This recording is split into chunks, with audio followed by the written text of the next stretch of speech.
建安12年，柳城寒雨，一代鬼才郭嘉终没能熬过这个寒冬。曹操速城上穷乡处郭城。奉孝，孤痛失臂膀啊！哀哉奉孝，喜哀奉孝，痛哉百好。若时光回复10载，那时的颍川尚是一片世外桃源。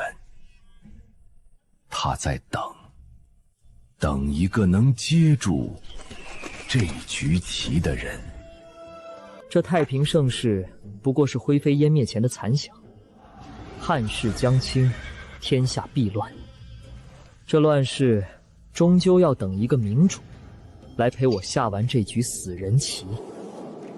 系志才病逝，曹公如断一臂，求贤之心愈发焦灼。主公，哀兵必败，当务之急是寻得大才。文若，谁可代制才？臣有一人可记，此人姓郭名嘉，字复孝。曹操不顾山高路远，亲赴颍川寻访。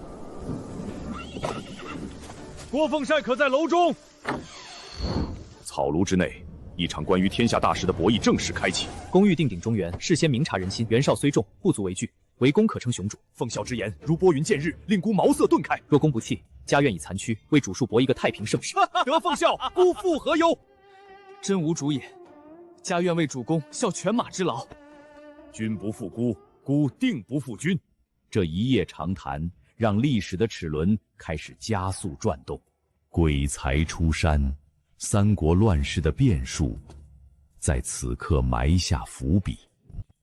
下邳围城数月，曹军已是强弩之末，连绵一雨让退兵的念头在曹操心中滋长。久攻不下，难道真是天意？主公，吕布虽骁猛，然有勇无谋。奉美之意是要今其气力已竭，此乃天王之使，决水围城，下拼必破。好，就依奉神之计。决水围城，4一之水倒灌下邳，卷起无数杂物，夹杂着断裂的树木和房屋残骸，一代战神的神话终在滚滚浊浪中破灭。此役，郭嘉以奇谋出示锋芒，彻底立威。下邳围城数月，曹军人困马乏，士气已跌至冰点，坚城难破，粮草将尽，难道天不亡吕布？主公，此时退兵，前功尽弃。吕布虽勇，却无谋断。如今他困守孤城，气力已竭，只需引4一之水倒灌城池，下邳必破。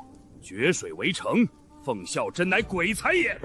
传令下去，3军决取，引水淹城。4夷之水奔腾而下，化作毁灭一切的巨兽。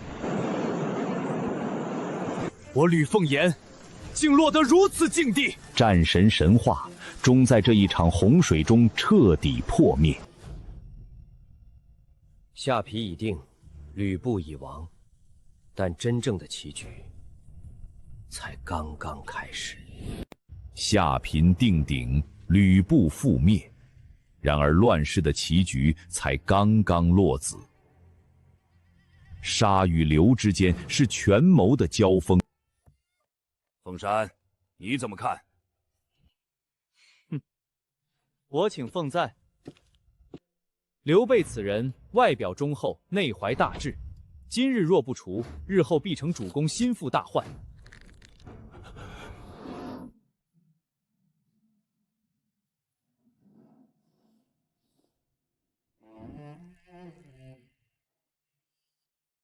杀一人而失天下人之心，不可！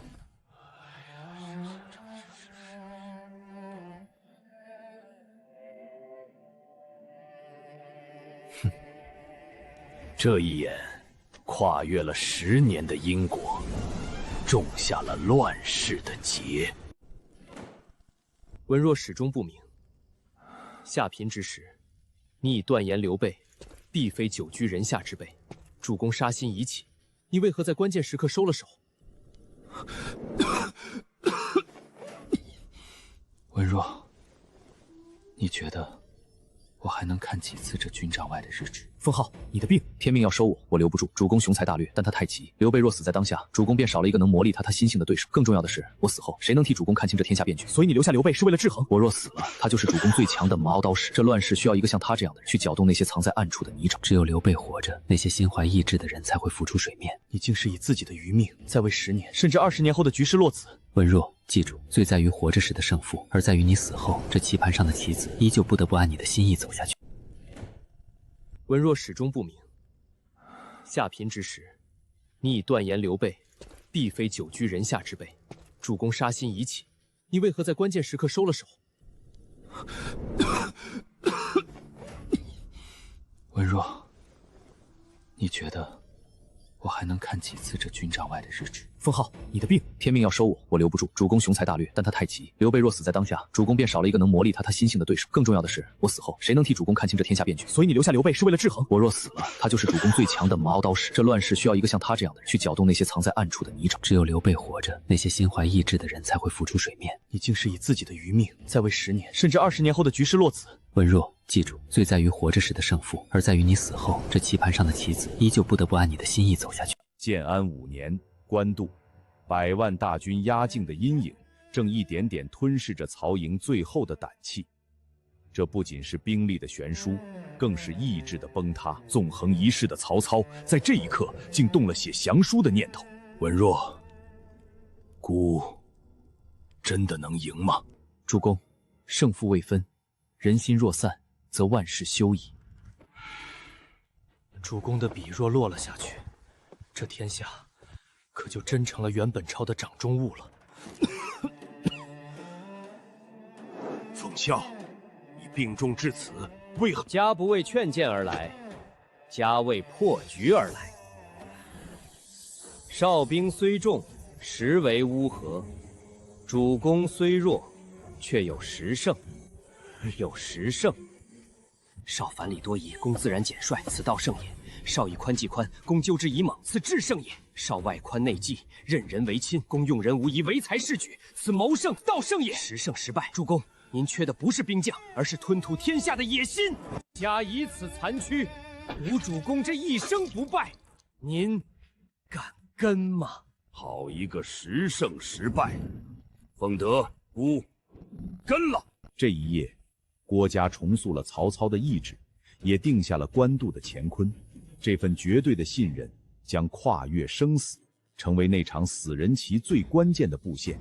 鬼才之谋才刚刚开始。建安5年，官渡，曹操的粮草已撑不过3日，100万援军压境，死局已成。孤的杀业，难道真要止步于此？主公，死局之中亦有生门。这不是凡间的地图，而是郭嘉以残命推演出的生死棋盘。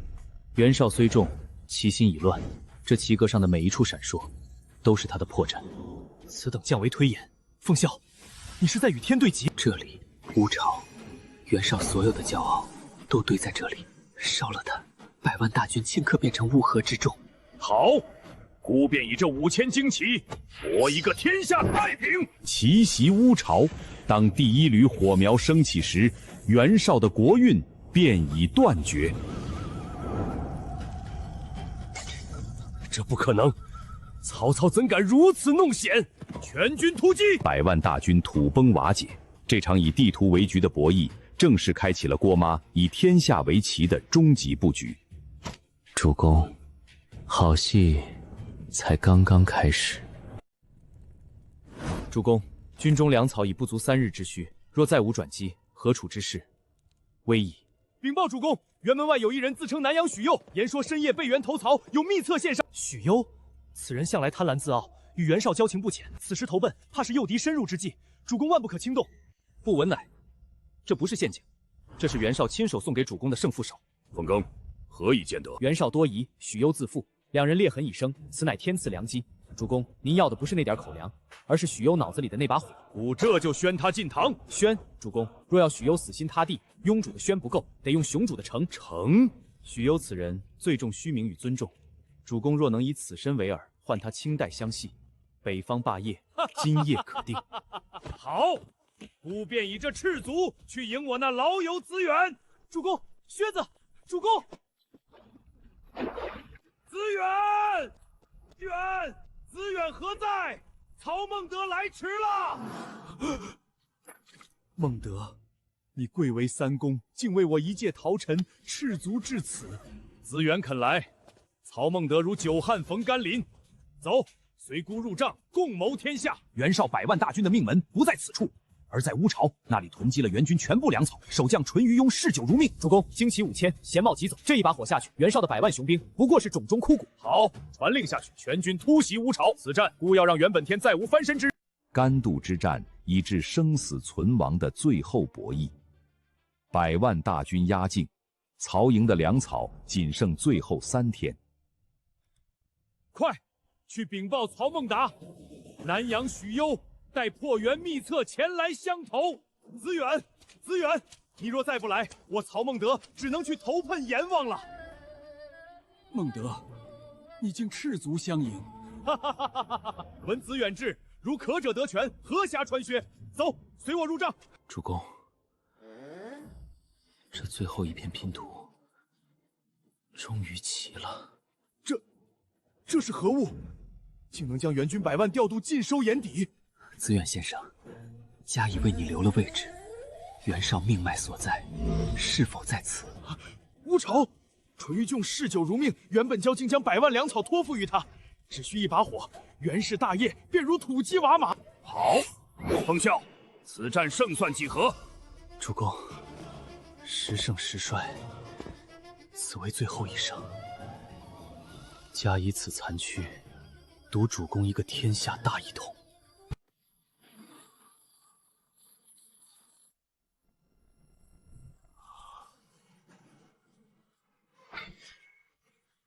此人妻终于落子了。主公，这乱世的棋局，嘉陪你走到底。乌萧的一把火烧尽了袁绍的骄傲，也点亮了曹操的中原霸业，而郭嘉正用他最后的生命推演着一个跨越生死的终极死局。孙策那小疯子，趁我大军北巡，竟敢集结江东水师，意图偷袭许都。若后方有失，改口之功将付诸飞流。主公所言甚是，孙策号称小霸王，骁勇善战，如今他坐拥江东，若真倾全力北上，许都空虚，局势危害。主公，何须忧虑？风茂，你有何良策？孙策兴并江东，所杀之是英雄豪杰，此人轻而无备，虽有万人之勇，在家看来不过是一介匹夫。他出入不带亲兵，单骑独行，那些仇家早已潜伏在暗处。我断言，不出数日，孙策必死于刺客之手。江东之患，这不是推测，这是人性。鼠辈，竟敢伏击鼓！报，主公，江东急报，孙策于丹出狩猎时遇刺，已身亡。这世间万物皆在棋局之中，有的棋子死在战场，而有的棋子死于自己的狂妄。孙策陨落的噩耗，如同一场灼热的飓风，瞬间点燃了整座曹营的狂欢。江东小霸王竟真如奉少所言，死于匹夫之手。奉少，你究竟是人，还是算尽天机的鬼神？喧嚣之外，是燃尽生命的寂寥。奉孝，天机已泄，何苦再耗心血？这是他留给大魏的最后一道长城，在虚实交错间，算尽了最后的生机。文若，这局棋还没下完，袁氏残余尚在，北方未定，我怎敢先走一步？他正以燃烧魂魄为代价，与宿命进行最后的博弈。我要为大魏强行划开一个没有我的太平盛世。孤能得天下，却留不住这一个奉孝。主公，家尽力了。从此人间再无鬼才，但乱世的棋盘已由他定型。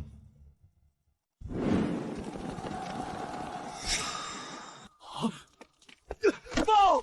江东急报，小霸王孙策在儋州山中遇刺，重伤不治，已于3日前身亡。死了？孙策真的死了？这怎么可能？刺客竟然真的是刺客！奉孝3月前断言，策轻而无备，必死于匹分之手，字字成真。鬼世间，难道真有能看穿命数之言？奉孝，孙策死了，如你所料，死于匹夫行刺。主公，是在庆幸，还是在害怕？孤在想，这天下还有什么是你算不到的？算不到自己的命数罢了。孙策已去，后顾忧已灭。主公，袁氏残余尚在北方苟延残喘，趁我这盏灯还没熄，合围收网。此战之后，北方再无袁姓。主公，请下令吧。柳城巷外风雪如刀，世人皆传曹营鬼才郭奉孝能算尽天机，近乎神明。可神明是不会流血的。袁氏残部困兽之斗，只需最后一击。先生既然知道是困兽之斗，又何必用自己的命去填这最后一场土？主公的大业等不了，这天下的乱局更等不了。世人敬你如神，畏你如鬼，可在我眼里，你只是个连药都端不稳的凡人。凡人好啊！神明太冷，庙贵太孤，这药是医命的还是送行的？医不了你的命，但我能让你的风雪里多撑3个时。3个时辰，足够我定下这北方的百年太平了。喝了它，然后告诉我，你算到的那个太平盛世，可有我的容身之地？若郭某不死，定还姑娘一个不战之城。要入仇场是命的博弈，也是心的羁绊。在这柳城的寒夜里，鬼才与医者在生死的边缘共同推下了最后的一枚棋子。郭大人，该用药了。这药能续你的气，却续不了你的命，切莫再强撑着看那些战报了。多谢，甄姑娘。若命能换得北方大定，哪怕只剩半日，家亦不愿虚度。都退下。孤要与奉孝抵足而谈。奉孝，这柳城的雪比捐渡寒心，世人皆说孤是乱世枭雄，亦或是汉室逆贼。他们畏孤、恨孤、谄媚于孤，却无人敢直视孤的双眼。主公，家虽病躯残喘，却还能看到主公眼底那片没入黑暗的天下。唯奉孝能知孤意，天下谋士如云，可他们只看得到棋局，唯有你能看到棋手的心。奉孝，孤家孤想将这大魏的后事托付于你，若孤不在了，除了谁还能替孤看住这万里江山？主公放心，此言太条命早已卖给了这乱世，辽东未定，已等不到了呀，绝不敢死。魏王远征乌桓，这简直是拿3军将士的命在豪赌。只要刘表从荆州北上，刘备趁虚而入，许都旦夕可破。主公，闻之亦认为此举过险，塞外极寒，粮草难寄，若荆州生变，我军将陷入腹背受敌之绝境。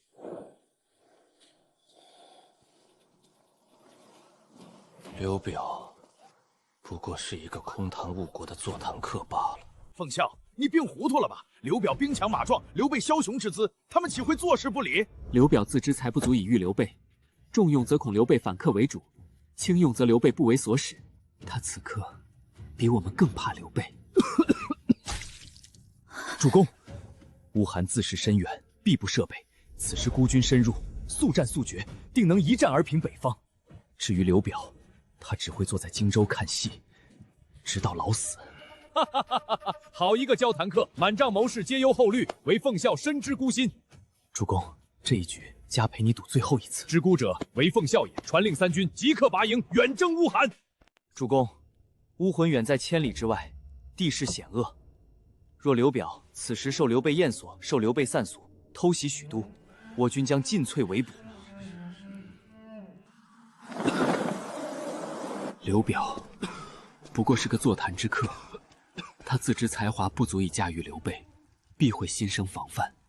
主公北征，他绝不敢动。兵贵神速，袁氏余孽尚在喘息，若等他们合流，北方永无宁日。此战，奉孝愿以残躯为助，赌一个万世太平。知孤者，为奉孝也。传孤将令，3军拔营，目标乌桓，违令者斩。这一战，终究是不负主公。这一战，是鬼才国家留给乱世最后的背影，也是他以生命为筹码定本北方的终极豪赌。主公，刘备已投刘表，若我军主力深陷北方荒原，他们趁虚而入，直取许都，到那时我们连退路都没有了。是啊，主公，塞外极寒，粮草难支，此行实乃自投死路，请主公三思。刘表不过是一个自守之贼，座谈之客耳。刘表自知才不足以驾驭刘备，重用则恐反客为主，轻用则刘备不为所用。主公北征，刘表必在疑虑中坐失良机，断不敢发兵。那塞外风雪呢？袁氏余孽尚有数万之众，我们如何速胜？兵贵神速，此战当弃辎重，轻装简从，兼程而进，在敌军尚未察觉之时，以雷霆之势直捣黄龙。主公，这天下棋局，拼的就是这一瞬的生死之胆。好一个兵贵神速，知我者奉教也！传令下去，全军拔营，目标柳城。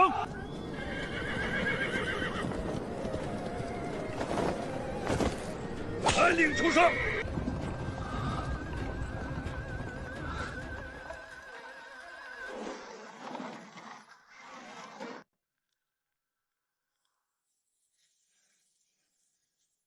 天狼一位，北地将乱，留给家的时间当真不多了。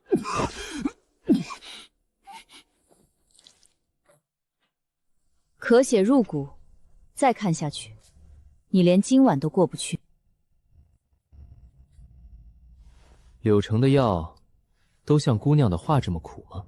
脉象浮散，精气亏竭，纵有神仙手段，你也活不过3年。3年，甄姑娘，对平庸之辈而言，30年亦是虚度；但对郭奉宪而言，3年足够定鼎天下了。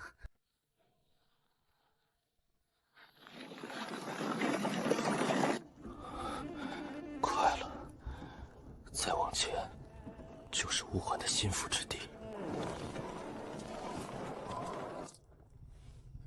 脉象如残灯游丝，生机早已断绝。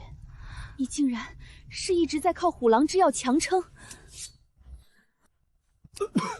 甄姑娘，你这针比塞外的风还要冷。郭奉德，你明明知道此行必死，为何还要拖着这副残躯在这风雪里自寻死路？死又何妨？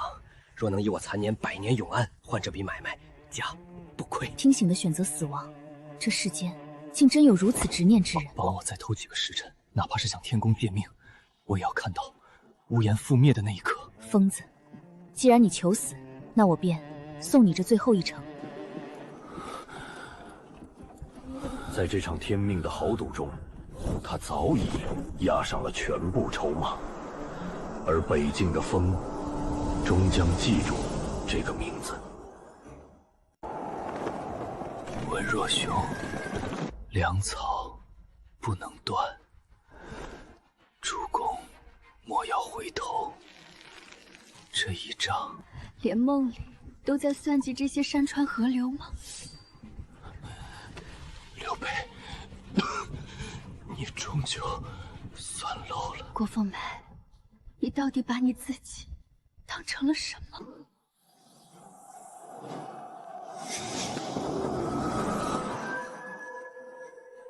家已入局。荀大人，他疯了，他把自己的命一滴一滴的滴在那张图上。他不是疯了，他只是比我们任何人都清楚，这乱世需要什么样的祭品。可他是人啊，不是那沙盘上的木头棋子。你们明知他活不过3年，为何还要让他随军？因为这一仗主公不能输，而能赢下这国运之战的，只有那个把自己也算进去的郭奉孝。他将北境的山川刻进骨头，将自己的血化作行军的朱砂。他不是在打仗，他是在用命给这天下换一个太平的可能。此战之后，北境再无狼烟。这便是鬼才最后的温柔。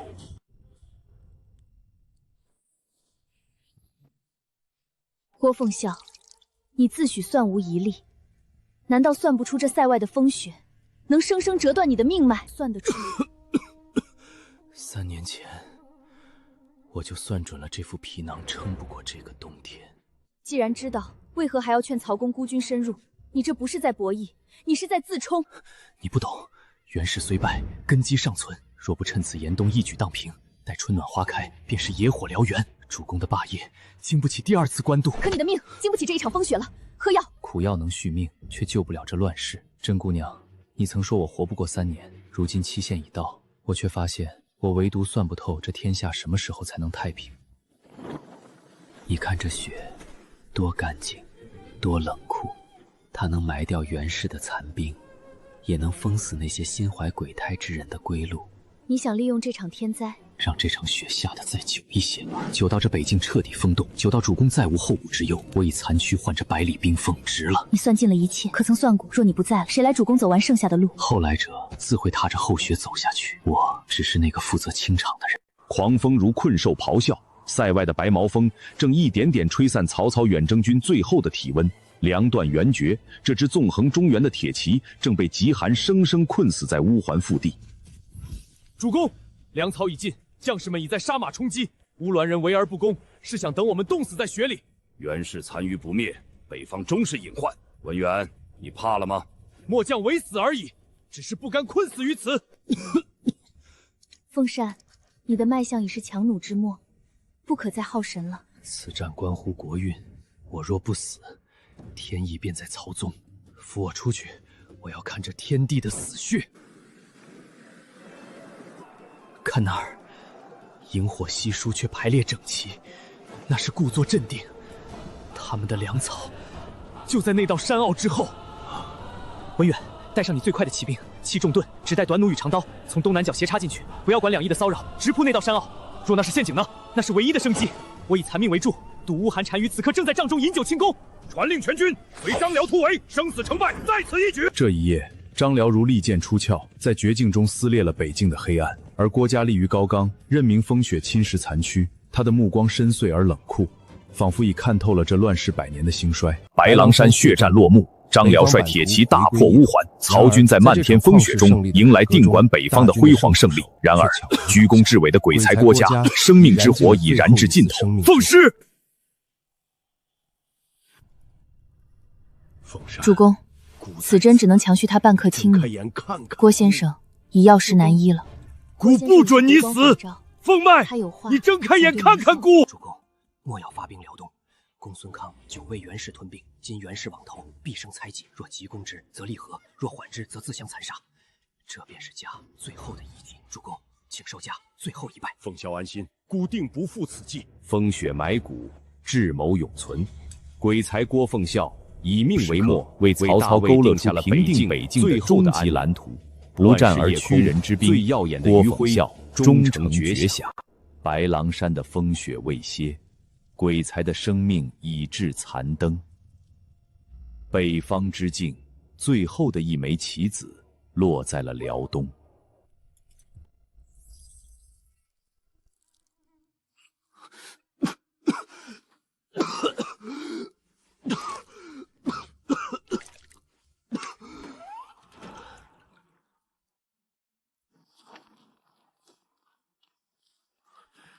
奉孝，孤已定下军令，明日便发兵辽东，定要将袁氏兄弟碾碎在荒原之上。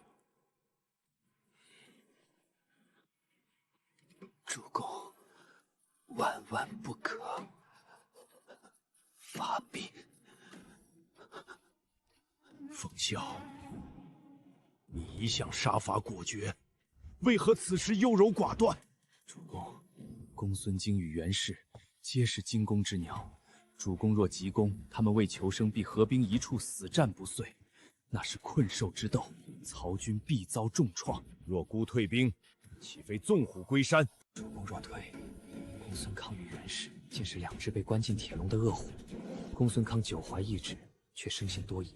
只要主公按兵不动，公孙康为了向主公书臣，必须亲手斩下袁氏兄弟的过失。为孤算尽天下人心，此乃一计。主公只需静候辽东捷报，这一局家先走一步。这一夜，鬼才燃尽了最后的命火，不费一兵一卒，北冀间再无郭奉孝，唯留一计定辽东。建安12年，白崂山，漫天风雪封死了曹军的粮道，也试图封死大汉最后的国运。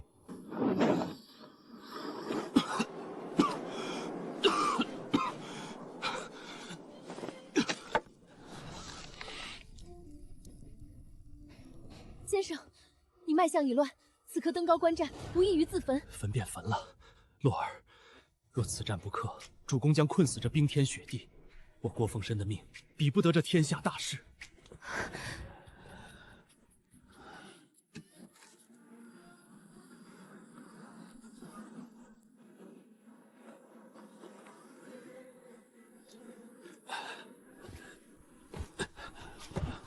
凤啸，谁准你出来的？主公，看那儿，葫芦虽重，但调动间滞涩不灵，其左翼乱石堆后，积雪最薄，必是其防御虚弱处。那是绝路，若冲不破，旌旗便会被合围。置之死地，方能后生文远将军，你可敢做那柄破阵的利刃？末将愿往，纵是刀山火海，也为先生取下敌手。文远，听令，率800精骑直取乌韩侧翼，不破不还。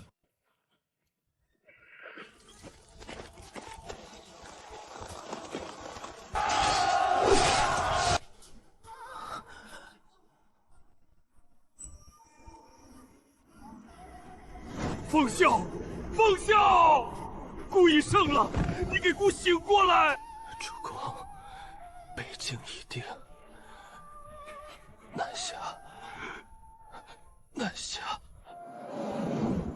这一日，白狼山雪尽，张辽斩杀乌桓单于，曹操定鼎北方，而那个为他算尽天下的人，却永远留在了这片刺骨的寒风里。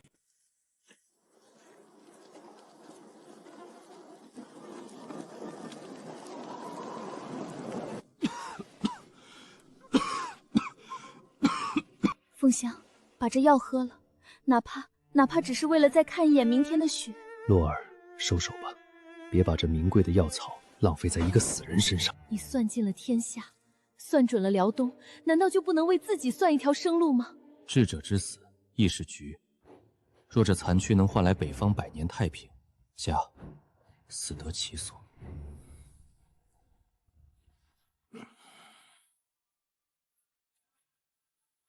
进来，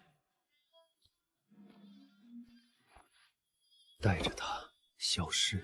主公若问起，便说我已经烧了。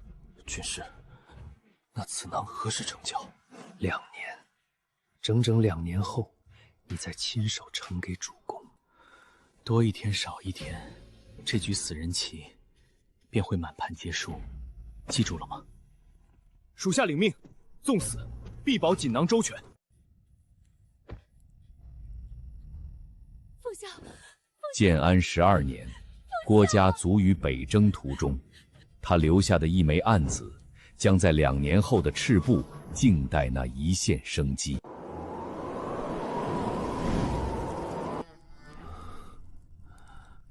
凤哥，这是最后的一剂神药，哪怕只能再续命。洛儿，你是在怜悯我，还是在轻看着天下局势？主公还在帐外等候，你若此时撒手，北方初定，人心未稳，你要他如何自处？曹公若因我一人之死便自乱阵脚，那他便不是我要辅佐的雄主。扶我去岸边，你看这辽东，公孙康如惊弓之鸟，袁氏兄弟如丧家之犬。若我活着，他们必会抱团取暖；若我死了，这便是死人棋。洛儿，记住，有些棋死了比活着更有用。你身为儿，你连自己的命都要算计进去吗？智者博弈，跨越的是生死，而非朝夕。我若不死，这局棋便永远无法落子，这天下才刚刚落子。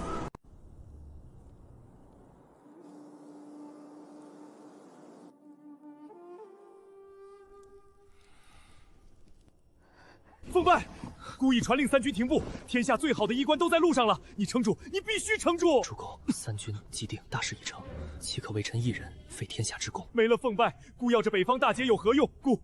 孤不能没有你呀！主公谬赞了，北方已定，乌桓已灭。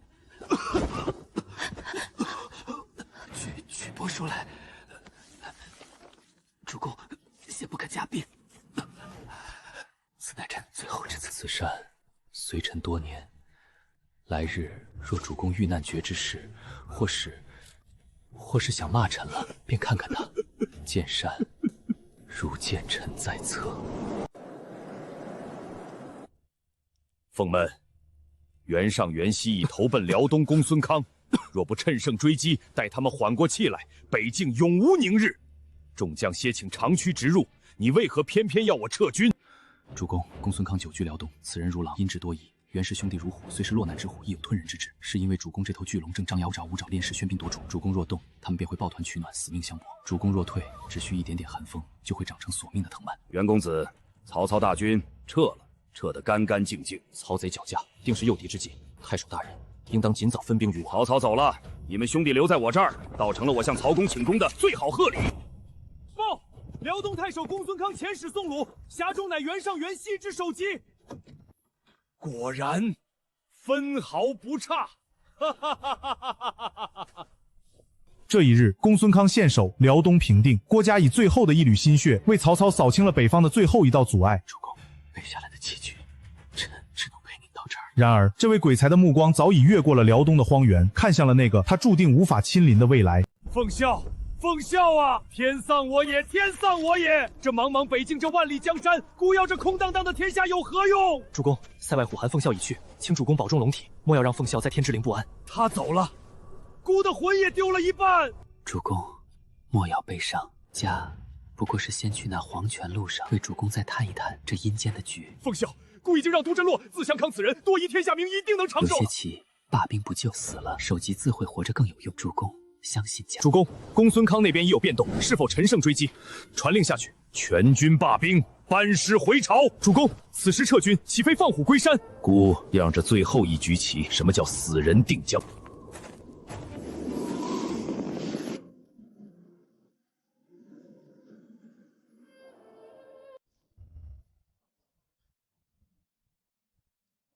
奉孝，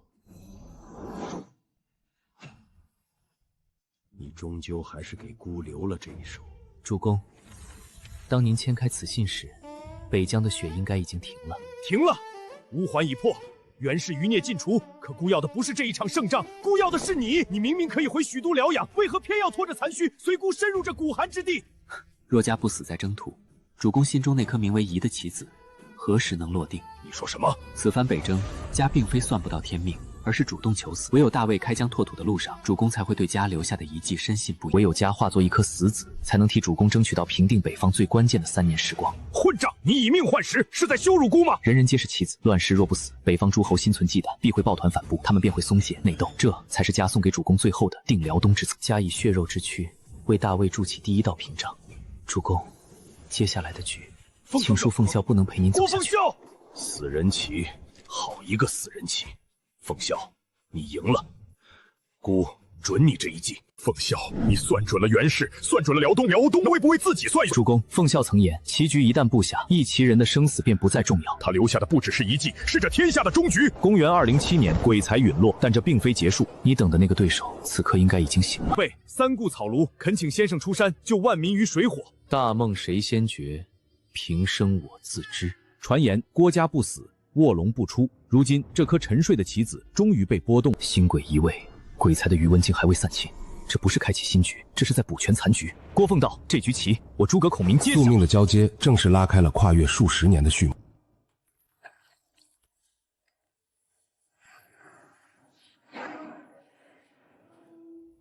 奉孝陨落后的第一个冬天，北方的雪冷得彻骨。他们都说孤赢了，满丁北方费唐寅不费一兵一兵。奉孝，可他们谁也不懂，你走得太快了。留孤在这巅峰之上，看着万世孤独吗？听说了吗？北边那位鬼才一走，南方的天要变了。坊间都在传那句话：郭嘉不死，卧龙不出。这郭奉孝刚入土，隆中那位怕是坐不住了。你是说，那隐居多年的卧龙真的要出山了？喂，此生若求不得先生，便如同在这永夜寒冬中长行无主。郭奉孝，哪怕你已身陷九泉，这天下的歧路依然逃不出你的锦囊吗？皇叔请起。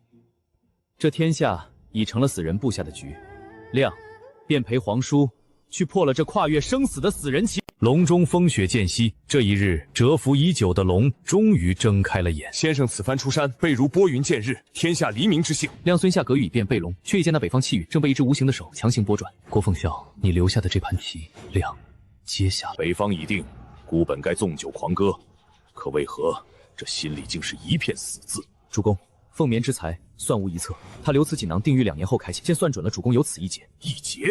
你看这锦囊，它在跳动，那是凤年的魂在给孤指路。刘备请出了卧龙，风雨临终前3度望南，防的就是这条龙。末将张辽请命南征，定叫那卧龙折翼。传令3军即刻整装。凤少的死人已经落子，孤要亲自去南方会一会这天下第一才子。郭嘉不死，卧龙不出，这不仅是坊间的谶语，更是宿命的接棒。当鬼才的遗迹继续撞上卧龙的宏图，一场跨越生死的智力风暴已无法阻挡。开拔，曹公亮在南方，恭候大驾。诸葛村夫、周郎小儿，终究还是算漏了一步。奉孝，若奉孝在此，若孤何至于被那笼中庶子戏耍至此？何至于让这赤壁烈火烧尽孤的一世雄图？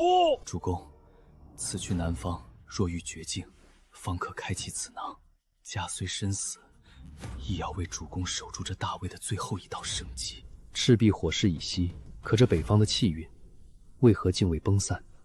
郭奉孝，你已经变成了一座孤坟，却还要在这乱世棋盘上落下一枚死人棋吗？这天下的局，你还没落幕，我也还没赢。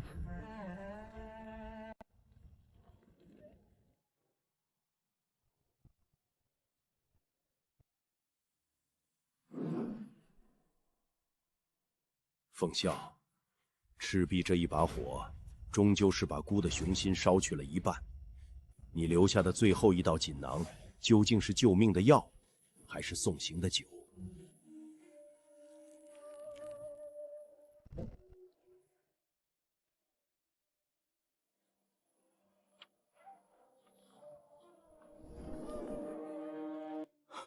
卧龙，诸葛稳明，他在赤壁借来的东风，差点要了孤的命。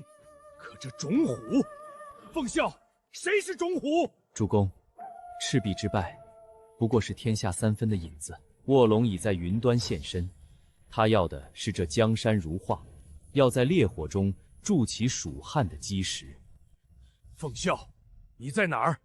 告诉孤，谁是那只潜伏的虎？龙在天上，人人可见；虎在地下，择人而噬。主公，那只虎不在江东，不在西川，它就在您的影子里，在您最信任的深渊里。它正闭目养神，等待着您老去，等待着曹魏的血脉枯竭，好一口吞下这乱世的残躯。卧龙出山，种虎潜伏，好一个死人棋局！奉孝，你即便化作枯骨，也要拉着孤在这棋盘上继续搏命吗？这局棋才刚刚落子，主公保重。不管是龙是虎，只要这天下还姓曹，孤就绝不认输！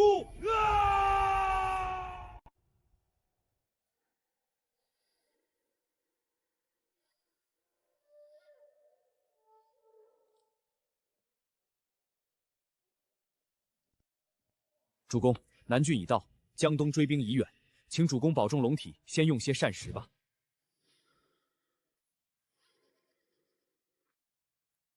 这一局，孤输得干净。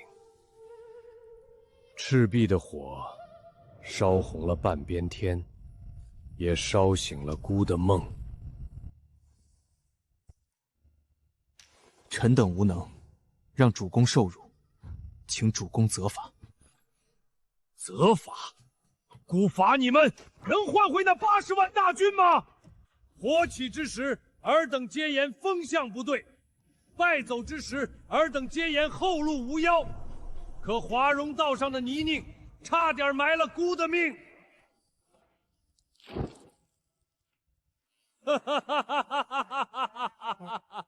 若奉孝在，不使孤至此。哀哉奉孝，痛哉奉孝，惜哉奉孝啊！卧龙出山，种虎潜伏。奉孝，你即便化作枯骨，也要在孤的枕边放一头虎吗？来人，宣司马懿。风起了，这吹过汉宫的冷风，终究还是绕不开我这方小小的庭院。知道了，更衣，随我去见丞相。臣司马懿叩见丞相。仲达，你可知这地图上的红点儿意味着什么？那是丞相的雄图伟略，是曹魏的万里疆土。哼，不，那是奉孝临终前用命给孤点的灯。他说，这天下除了卧龙，还有一头虎，就藏在孤的影子里。仲达，你说这虎是在等孤老去，还是在等孤回头？丞相明察，臣不过是乱注中一介州寻常书生，愿为前将何来虎啸之众？奉孝从不看错人，他既然说了你是长虎，那你便得给孤做出个虎的样子来，否则孤不介意轻耍了这虎的牙。臣定不负丞相，不负郭救守一策。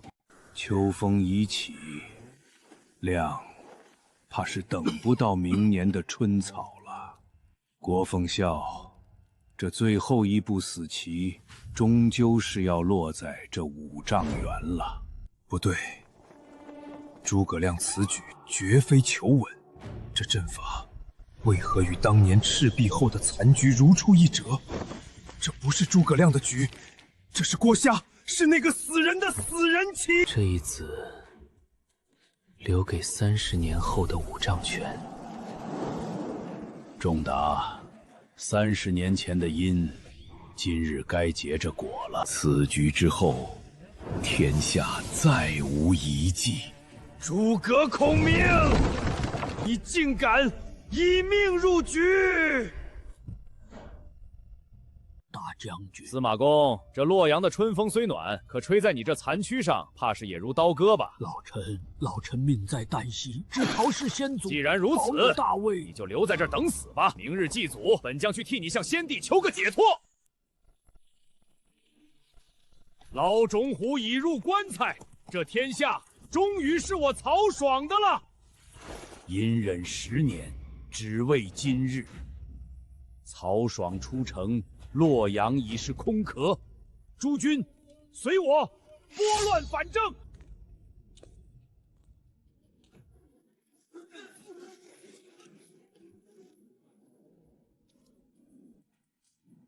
曹爽，你终究只是这棋盘上的弃子。高平陵，这字迹是郭奉德。郭嘉，原来老夫蛰伏30年，竟也只是你这死人棋里的临门一脚。你到底还算到了什么？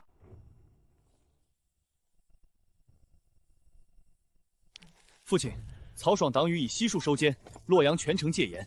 这大魏的江山，终于是咱们司马家的了。江山，赵儿，你低头看看这城墙下的阴影，像不像一张棋盘？父亲是说，高平这一战是您筹谋10年的收官之作。收官？不，我本也以为这一步棋，我在这城墙缝隙里嗅到了那个人的味道。鬼才郭奉孝，30年前他在柳城病榻前咽气的那一刻，落下了这盘死人棋的第1颗子。他算准了曹操的疑，算准了曹丕的狠，甚至算准了我会为了活命而选择隐忍。30年前，那时他怎会料到今日的高平陵政变？这绝不可能。他不需要预料到具体的每一件事，他只需要算准这乱世的贪婪与恐惧。他把司马家让我们在夺权的巅峰，成为曹魏永远的守墓人。你确尽了吞下人心，却唯独算漏了一点，我司马懿从不认命。你一次设局，我便以命破局了。赵儿，传令下去，3日之内彻底肃商朝堂。我要让这天下看看谁才这盘棋唯一的破局者。幽林深处，汉室最后的智者，正等待着一场跨越生死的重逢。先生，这木匣里的秘密，等了您整整30年。沉香木的味道，还有一股挥之不去的北境战场的血气，是奉显的东西吧？司马懿终究还是走到了这一步。高平营的刀光，连着幽林深处都闻到了焦糊味。郭先生临终前曾言，司马氏若篡权，便是汉室最后的余晖。他算准了种虎的野心，也算准了您的隐忍。荒唐！他与我斗了一辈子临了，竟要我这老朽之人去当他死人棋里的最后一枚棋子。这不是算计，是托付。他说，这天下可以姓曹，可以姓司马，但这一脉风骨绝不能断。郭奉孝，你生前算尽天机，死后竟还要算计人心。你笃定我诸葛亮不会做寿，使天下崩塌，笃定我会为了这苍生，甘愿做你局中的死子。先生，这跨越生死的终极博弈，您接还是不接？告诉那个死鬼，这局棋我陪他下到底。死人棋局已成，天下大事自此在意。世人皆道郭奉孝一计定辽东，却不知他真正的绝笔是一盘跨越30年的死棋。奉孝，你留给亮的东西，究竟是救世的良方，还是乱世的诅咒？这是司马氏的族徽。郭祭酒临终前曾言，贪婪是司马家洗不掉的底色。这枚棋子名为自毁。自毁？他算准了高冰凌，他甚至算准了司马懿会篡位。不对，这不是在胜负。凤啸，你竟是要借司马氏的贪婪去撞碎这旧时代的枷锁。司马氏篡位之日，便是天下大乱、文明崩泻之时。祭酒说：“破后而立，若无终极的乱，便无永恒的治。”他不是要我阻断司马氏，他是要我在司马氏焚尽天下之时，保住华夏最后的文明火种。这盘棋，他竟是将我也算成了他的守墓人。郭凤啸，你这疯子！你给亮的不是棋谱数。好，这局棋跨越生死的对望，在这一刻合流，一场针对司马氏终极命运的绝地反击，在幽林草庐中悄然开。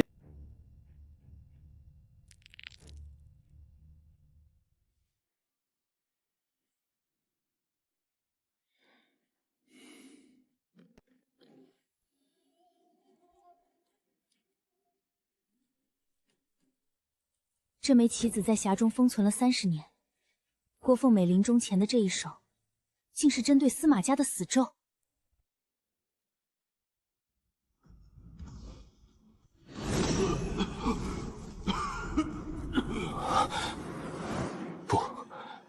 不是死咒，是狱警。狱警，司马懿如今权倾朝野，高冰凌之后再无敌手，谁能阻他？司马氏的贪婪会夺取天下。但那之后是长达100年的至暗之刻。凤啸先生算准了司马懿的赢才是华夏最大的输。他留下这枚棋子，不是为了让我摧毁司马懿，而是为了让我在废墟之上保住文明的火种。他选了我，做这最后的守火人。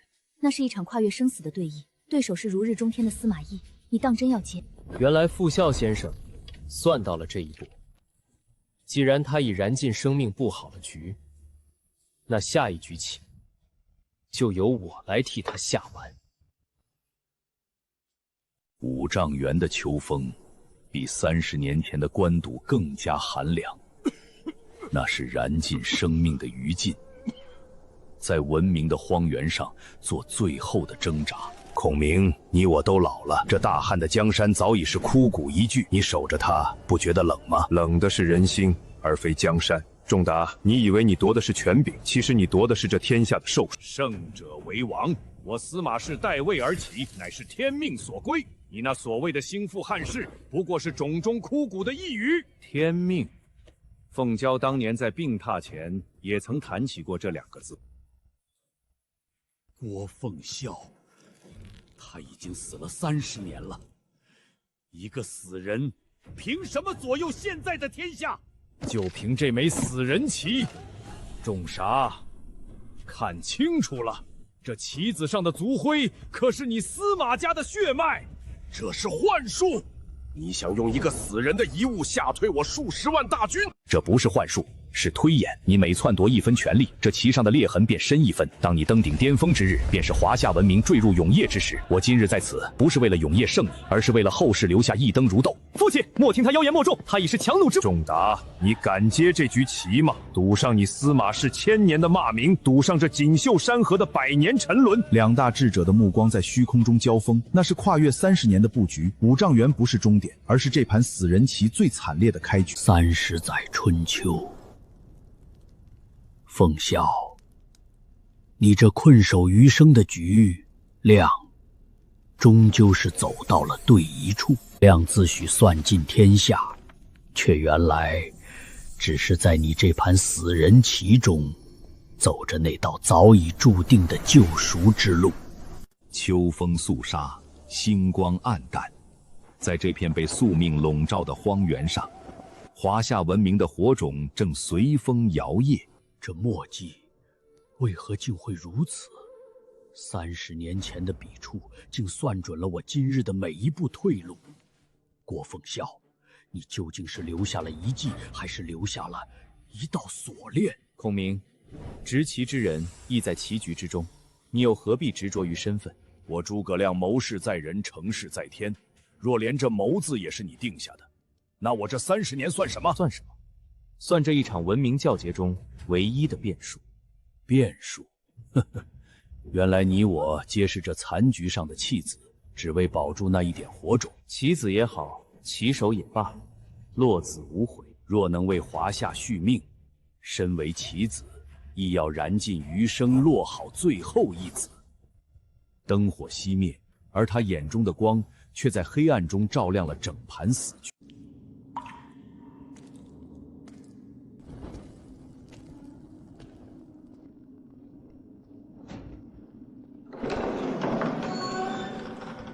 老夫这一生如履薄冰，自以为算尽天机，方才在那权力之巅站稳脚跟。可为何这心头总有一股散不去的寒意？高平陵之变，老夫蓄势10年，那一剑封喉的变数，举世皆惊。此乃老夫生平最得意之作。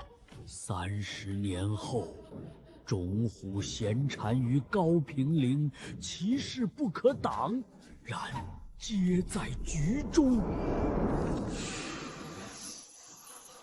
不可能！凤啸，你已死在柳城30年了。30年前，你怎么可能看穿30年后的血雨腥风？五丈原的对峙，诸葛亮的退兵路线，甚至连老夫今日的恐惧，你全都写在了这堆烂纸里。原来，老夫这权倾天下的每一步，不过是在你画好的笼子里演完了一场你定下的死局。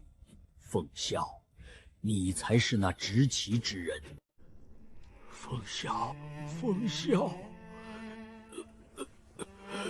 最后一个了，你留给姑的到底是什么？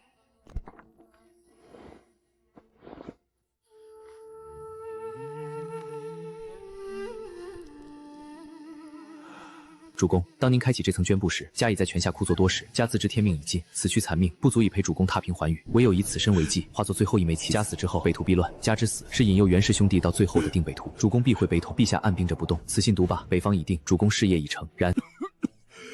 然后呢？你还看到了什么？然主公生性多疑，晚年必受梦魇所困，家以此信陪主公最后一程。这天下棋局才刚刚落子，家在局中处等候主公。凤啸，你算尽天下，算尽孤心，唯独不算孤没了你，这半年功业又有何去？这局棋，孤认输了。枭雄陨落，然郭家布下的死人棋已跨越30年时空，死死锁住了后世智者的命运。这博弈才真正开始。一个时代，终究是葬在了这口黑木棺椁里。这股寒意，不是来自死去的魏王，而是你，郭凤啸。原来，我也不过是你棋盘上一颗延续野心的棋子。北方将星晦暗，曹操终究没能熬过这个寒冬。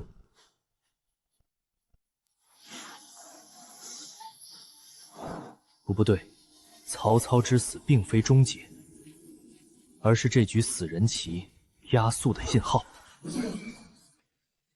一位在时代的废墟上颤栗，一位在天机的倒影中沉思。他们终于接过了那双死人的手，开启了这场生者落辞的终极博弈。既然是棋子，那我就做那颗掀翻棋盘的子。建兴12年5丈原，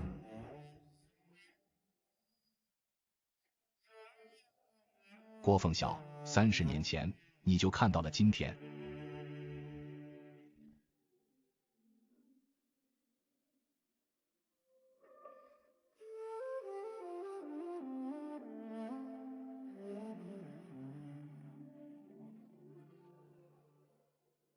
他把我当作朋友。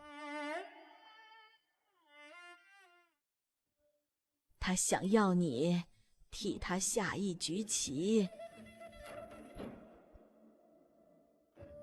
这封信还不到时候。30年前的雪夜，郭嘉在柳城郊外写下了他最后的遗迹。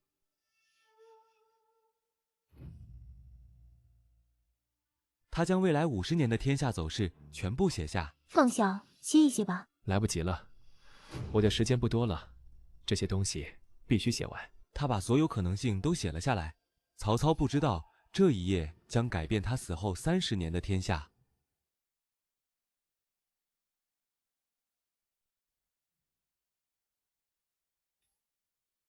孔明止步于此。30年前，他就写下了这句话。我每一次北伐的时机选择，都与他的预言暗合。因为那些时机本就是他推演出的最优节点。他把未来50年的关键节点全部标注在了这张地图上。我诸葛亮一生自诩算尽天下事，如今却发现自己不过是他棋局中的一枚棋子。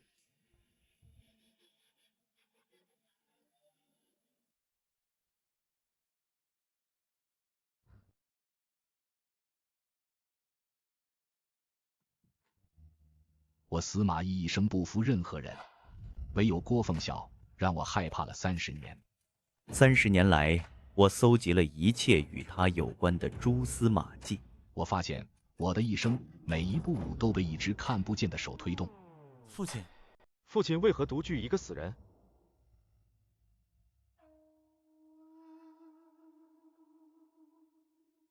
因为他看见了我看见的东西，甚至在我自己还没看见之前。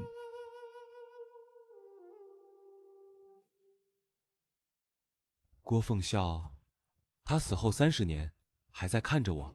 那父亲打算如何应对？应对，我用了30年去破解他的遗迹，如今已近尾声。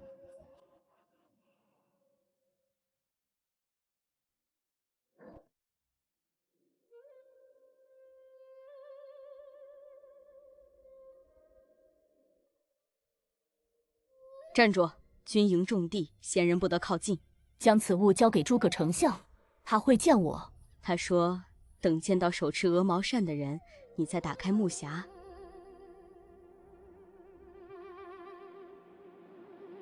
你是奉孝先生的人？我姓甄，名洛。奉孝生前唤我洛儿。甄洛，你是他的？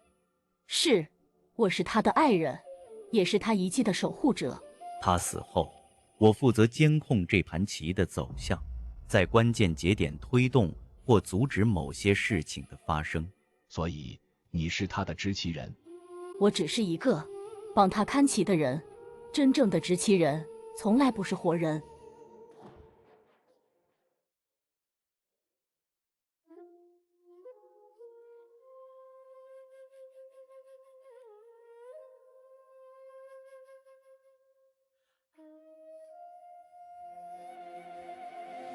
奉孝先生，量此去，若不能完成你的棋局，请恕量无能。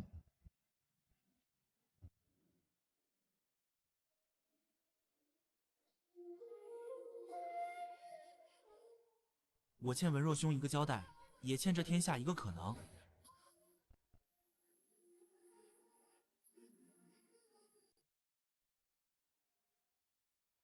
奉孝，这盘棋你究竟想求一个怎样的结果？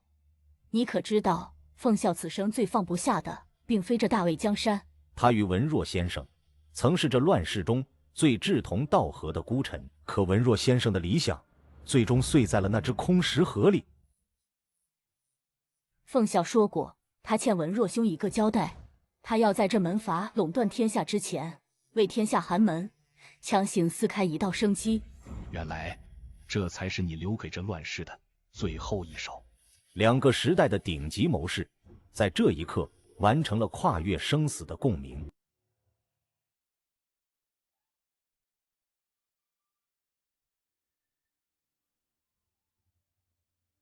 丞相保重，兴复汉室。量此去，若不能北定中原，便如郭奉孝所言，止步于5丈原。但在此之前，绝不停步。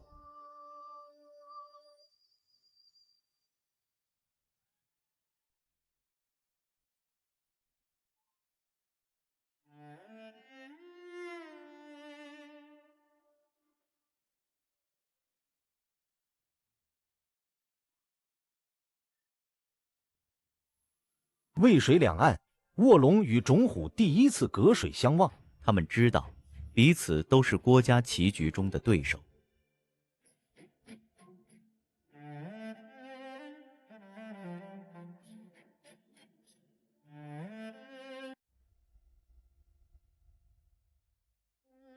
不好，有埋伏！放箭，放火！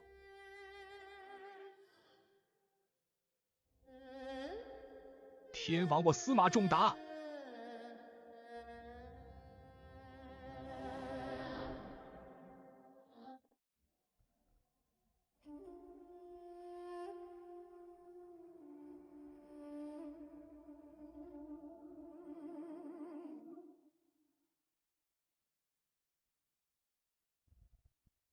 哈哈哈哈哈哈！不对，这长雨，他预言了这长雨。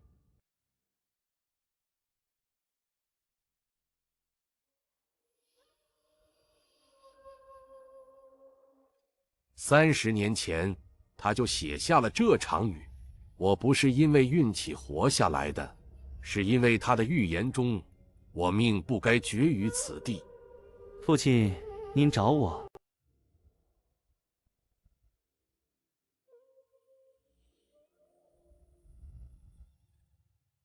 父亲身体可好？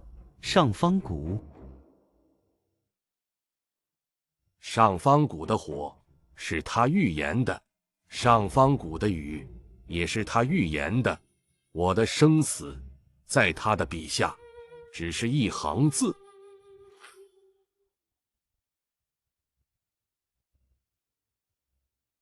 父亲是说，我们的一切都是被人安排好的。也许，但安排棋局的人已经死了30年，而我还活着。活人总能破了死人的局。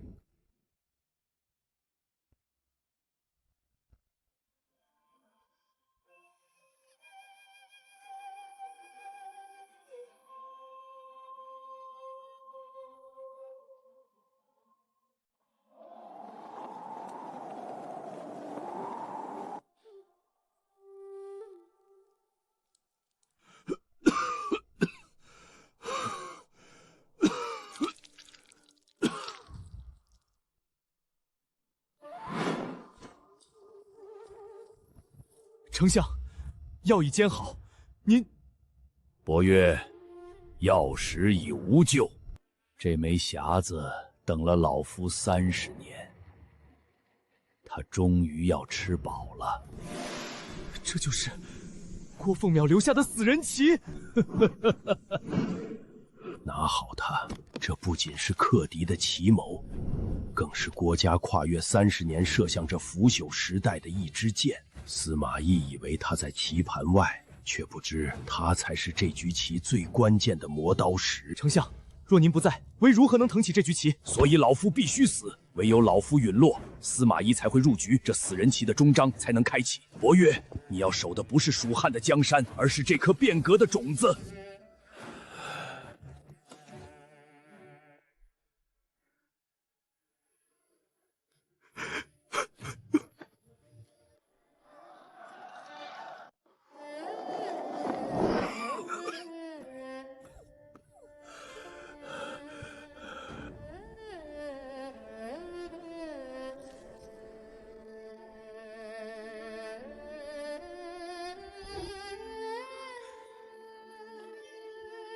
丞相，药已煎好，您。伯约，扶我起来。这匣子本是郭奉孝留给死人的棋局，亮守了他30年，终究还是要由你来收官。末将定不负丞相重托，哪怕粉身碎骨，也要保大军全身而退。全身而退？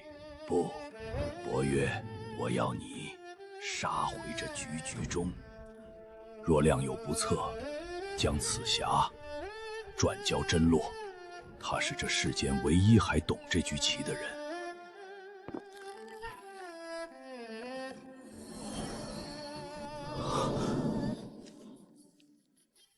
丞相，这信30年了，凤相，你终究是在等这一刻。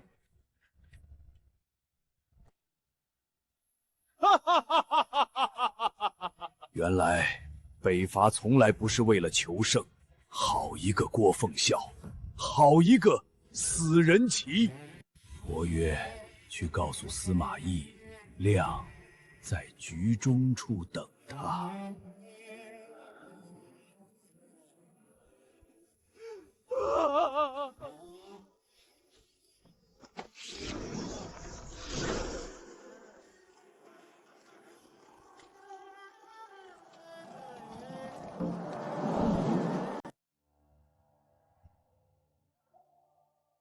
这封信，郭嘉在30年前就写好了。他算到了诸葛亮会在5丈原病危。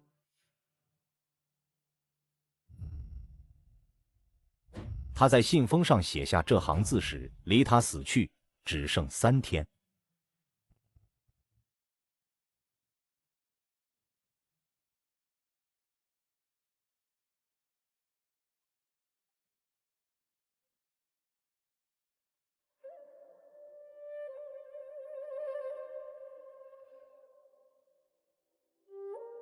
丞相，这是送死之册。伯约传令下去，自今日起，本相绝食3日，取寒水来。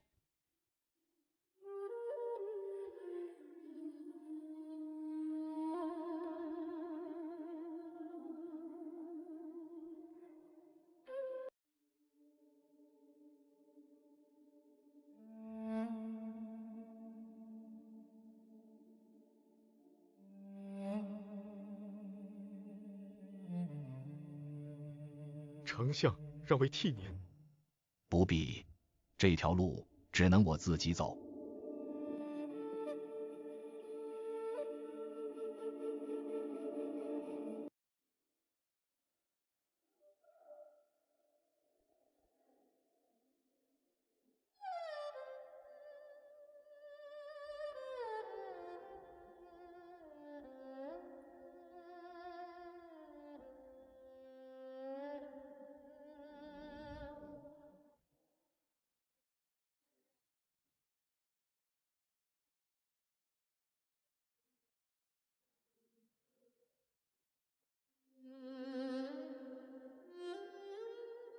丞相，您的气色。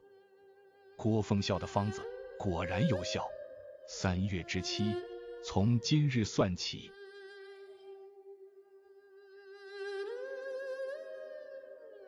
仲达，你我之间的棋还有3个月。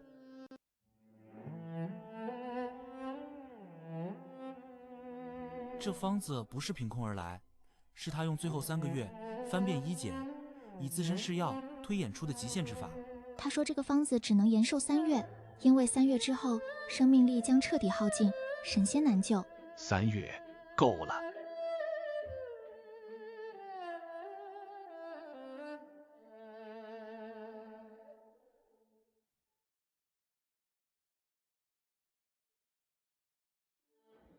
郭奉孝，你的棋亮接了。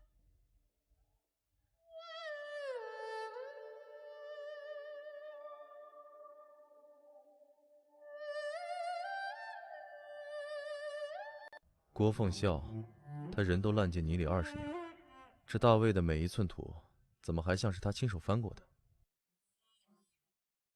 大哥，这不是调令，这是他的棋盘。你看这批人死前半年被他精准按在要害，全是他的眼线。诛杀红圈，国家圈出的最后一个人，竟然是父亲的亲卫统领。这枚暗棋在父亲后脑勺后面藏了整整20年。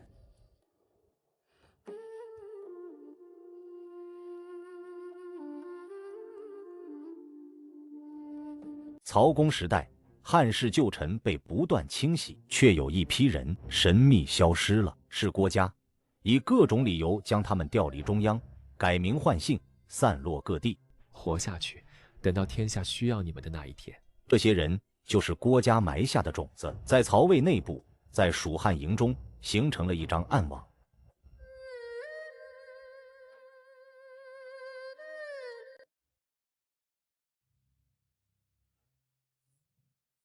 他们在等待某个信号。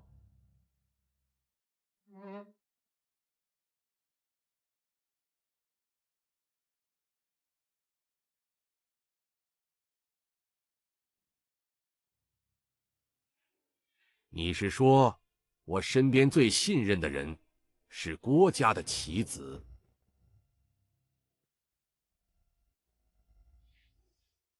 ？30年了，30年了，他死了30年，他的眼睛还在这个府里。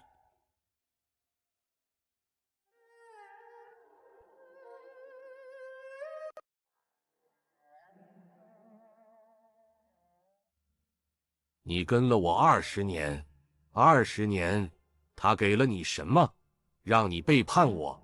郭奉孝救了我全家，我答应他用这条命守20年，如今期限已到，我这条命还给主公便是。下去吧，别让我再看见你。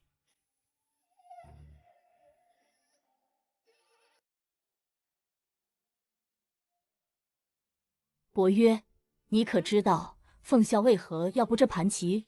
请前辈赐教。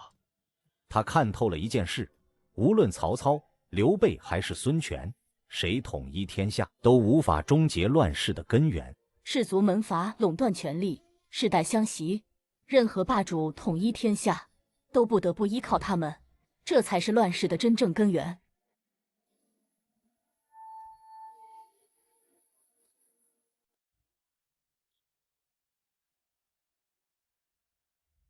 氏族门阀世代占据高位，无论谁做皇帝，都要靠他们治理天下。郭奉孝要做的，是在氏族专权的格局中撕开一道口子。他不是要保曹魏，也不是要帮蜀汉，他是要让天下人明白，天下非一人之天下。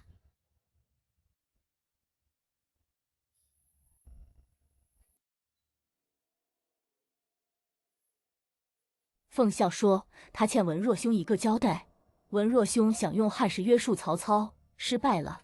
奉孝想用这盘棋约束所有的权力。他自己就是寒门出身，他知道寒门永远攀不过氏族的高墙，除非有人把墙拆掉。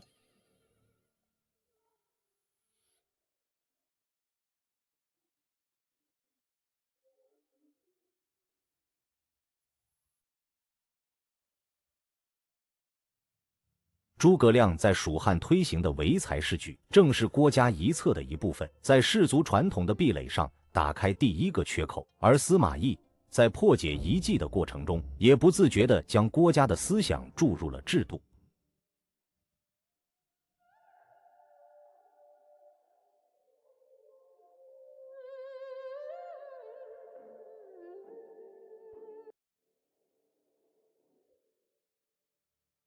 他不是要我替他下棋，他是要让我帮他完成他未能亲自写下的那一部分。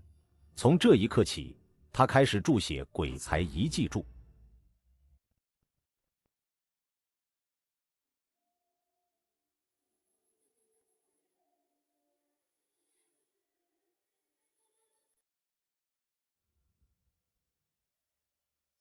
奉孝先生推演之策，亮以毕生所学印证。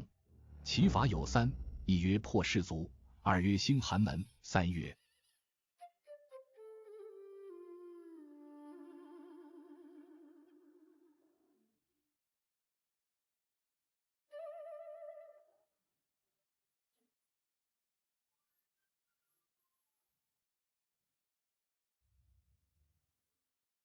他将自己毕生所学的兵法、政论、天文、地理全部融入《鬼才遗迹注》中。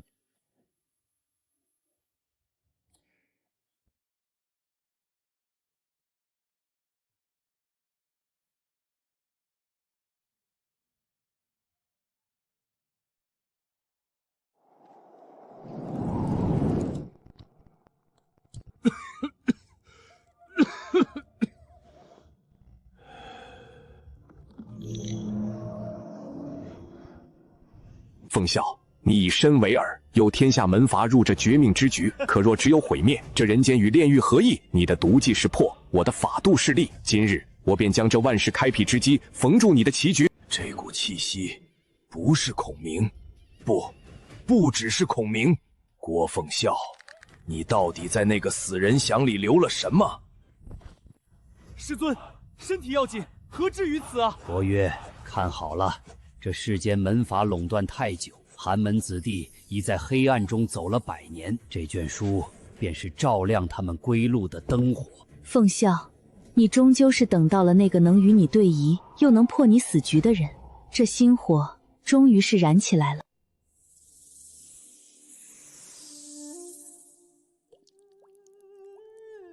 丞相，这毒计乃郭家绝笔，是以天下为祭场的锋芒之作。您若强行将其缝合入大汉法度，恐怕……伯曰，士卒如复古之淤，若无此等破种之刃，大汉即便复兴，也不过是为门阀再添100年血史。郭家看透了这毁灭，而我，要在这毁灭中为寒门子弟劈开一线生机，以法度锁其痊愈，以毒计断其根基。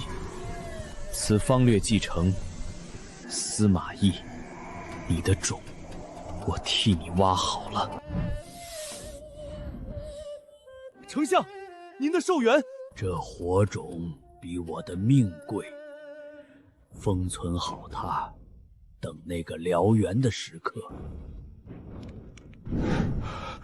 郭嘉、诸葛亮，你们这2个死人，到底在黑暗里给老夫留了什么？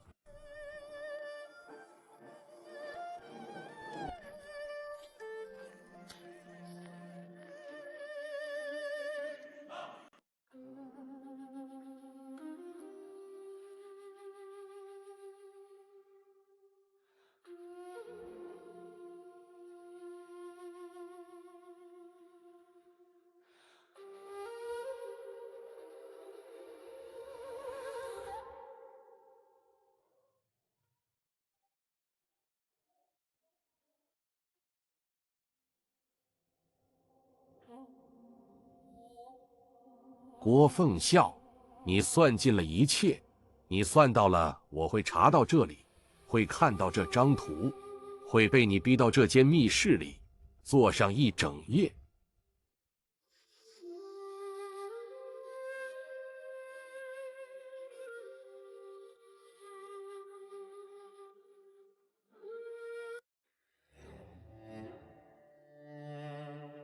奉孝说，他不是要杀司马懿，他是要让司马懿成为另一个他。我明白了，他给司马懿的不是死路，是一条他自己的路。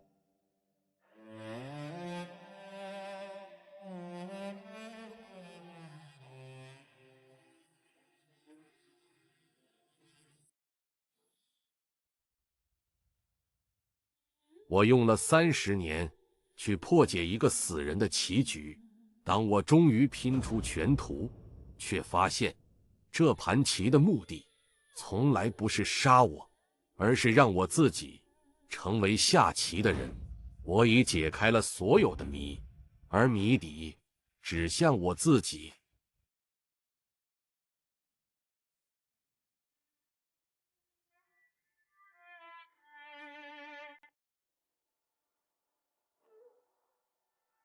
伯岳将此信送至魏营，务必亲自交到司马懿手中。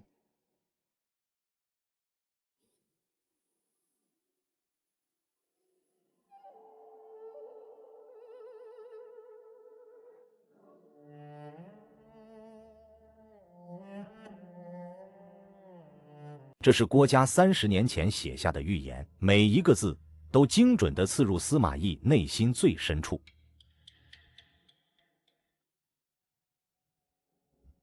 预言中所写，是他自己从未对任何人说过的野心。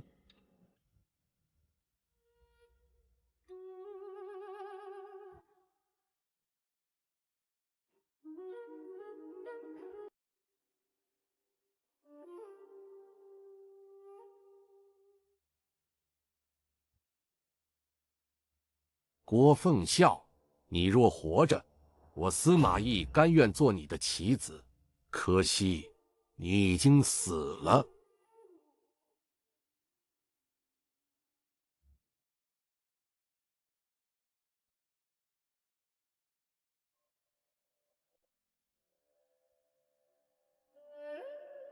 邓艾第一次看到，那个让他敬畏的司马懿，也有如此脆弱的一面。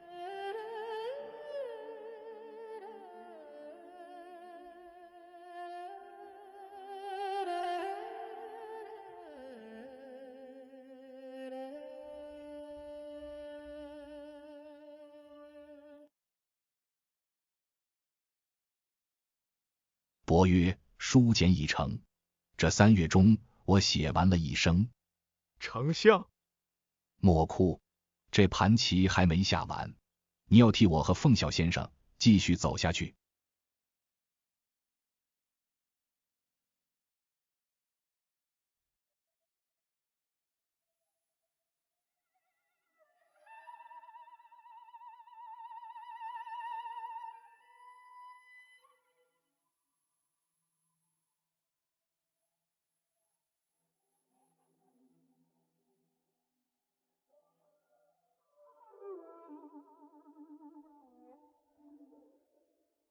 3代之后，自有人能看懂。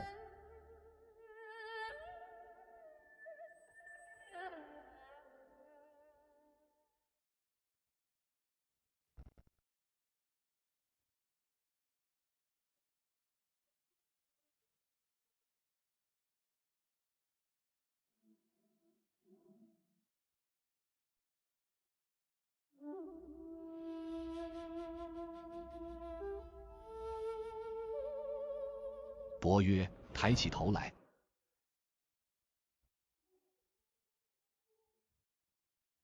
这匣子比大汉江山更重。记住，兴复汉室是旗帜，但这匣子里的东西是命。若天下终归司马氏，你便将此书传下去，3代之后，自有人能看懂。丞相，您是说司马家？大事如潮，非人力可挡。我能算尽其谋，却算不尽人心贪婪。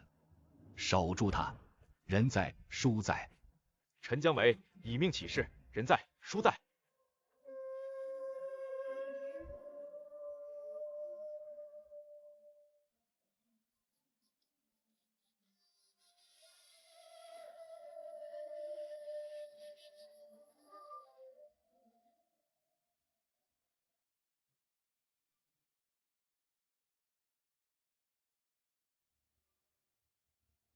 诸葛亮病逝于五丈原，享年54岁。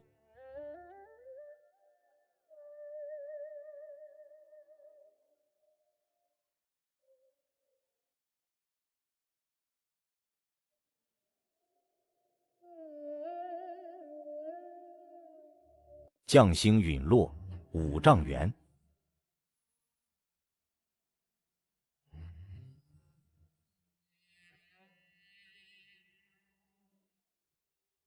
他知道卧龙已去。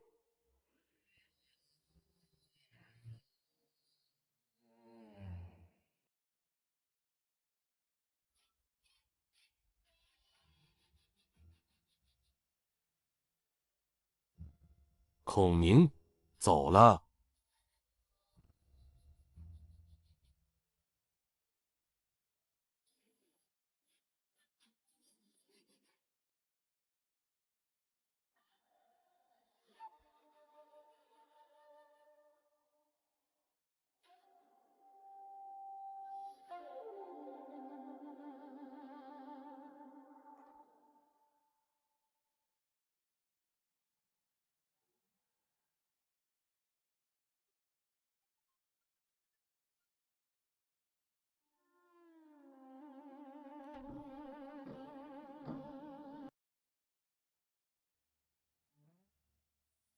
郭奉孝，你的棋我接下了。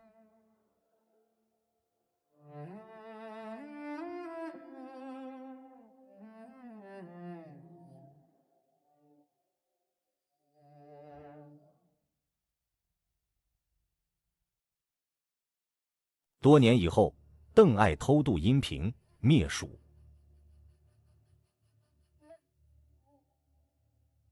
姜维殉国，死前他将族本交给了一个少年。快走！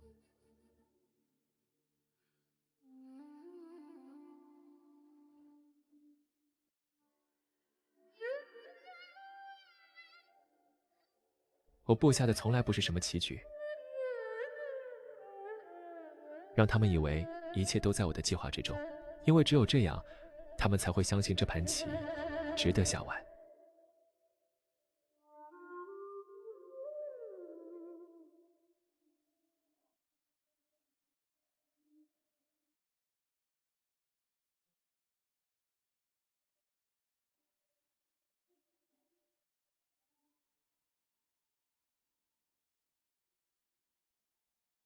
这卷书简后来被带到洛阳，他将在100年之后改变天下。